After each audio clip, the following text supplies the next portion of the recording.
that you weren't there. Just close your eyes and make believe, and you can be anywhere. I like adventure. I like romance. I love great jokes. Animal dance. I got my computer. I play the piano. And I've got blue hair. Is everything all right in here? Yes, Nanny. Hello and welcome to another episode of Disney Movie Investigation. If this is your first time watching, welcome to the show. This is part of our bonus series where we take a look at the shows that we remember growing up.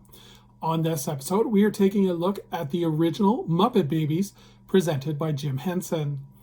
And if you do like these videos, please do hit that subscribe button. That way you'll be notified with each new video. But for now, sit back and enjoy this episode of Disney Movie Investigation. So Muppet Babies was created by Jim Henson and it aired on CBS. And it was the production companies for this were Marvel Productions and Jim Henson Productions. The series aired between September 15th, 1984 and November 2nd, 1991. So let's take a look at a brief history. So a sequence in the 1984 movie The Muppets Take Manhattan featured Miss Piggy wondering what it would be like if her and Kermit grew up as babies. Piggy sang a song with baby versions of Gonzo, Ralph, Scooter, and Kermit all appearing. And the segment was so popular that Muppets creator Jim Henson decided to create a half-hour cartoon series around Muppet Babies. The animation was done in Japan with Toei Animation for seasons 1 through 3 and Akoum Animation for seasons 4 through 7. The show was very popular as it lasted 7 seasons, and at the height of its popularity, it would run for 2 to 3 episode blocks and would continue running in syndication until 1992. During the second season, the program also was a lead-in for Muppet Babies and Monsters, with the second half hour being dedicated to a show called Jim Henson's Little Muppet Monsters. This show would feature live-action Muppet monsters and cartoons featuring regular adult-sized Muppets. This lasted 3 weeks before Jim Henson canceled the project, even though 18 episodes had been filmed. Muppet Babies, to cover this, would expand to a 60-minute programming block. Muppet Babies again would expand to 90 minutes after CBS canceled Garbage Pail Kids before it even aired due to controversial issues. So let's take a look at the show. So Muppet Babies live in a nursery watched over by Nanny, who is only seen from shoulders down. The Muppets act out imaginary scenes that translate into real scenes to them, and examples of this include parodies of The Wizard of Oz, The Jetsons, Star Wars, and Indiana Jones. Each episode would feature footage from popular shows and movies along with a musical number created for the show. The show had over 100 songs written by Alan O'Day and Janice Libright, and the theme song Rocket to the Stars was written by Hank Soyan and Robert Walsh.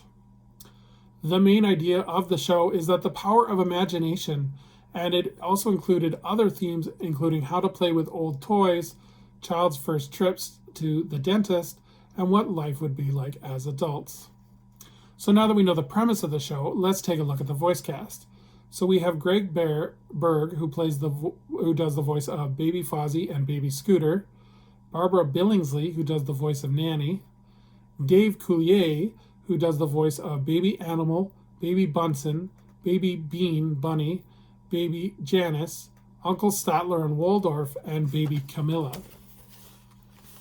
You may remember Dave Coulier from Full House. He played Uncle Joey. Kate Lee, who does the voice of Baby Ralph. Howie Mandel, who was part of the series from 1984 to 1985, did the voice of Baby Skeeter, Baby Bunsen, and Baby Animal. Lauren O'Brien, who does the voice of Baby Piggy. Russi Taylor, Minnie Mouse herself, does the voice of Baby Gonzo and Baby Robin. And Frank Welker, who did the voice of Baby Kermit and Baby Beaker. So because of the popularity of the show, a trend of relaunching shows with younger versions became popular.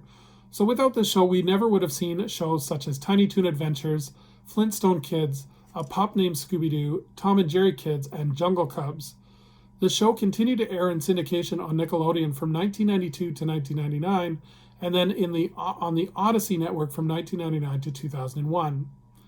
This series was never released on VHS except for a number of episodes, which were released through various promotions.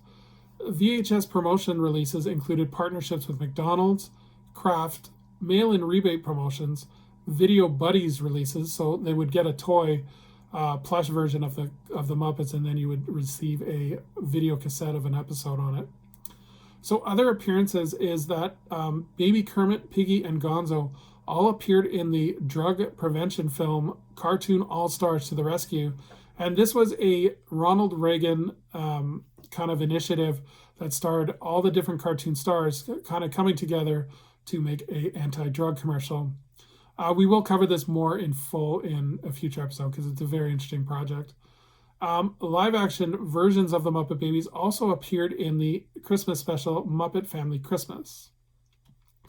The show would go on to receive several Emmy Awards, including Best Film Sound Editing and Best Animated Program.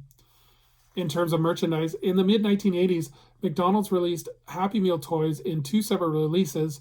One featured the characters in various vehicles, and the other were plush versions of the characters.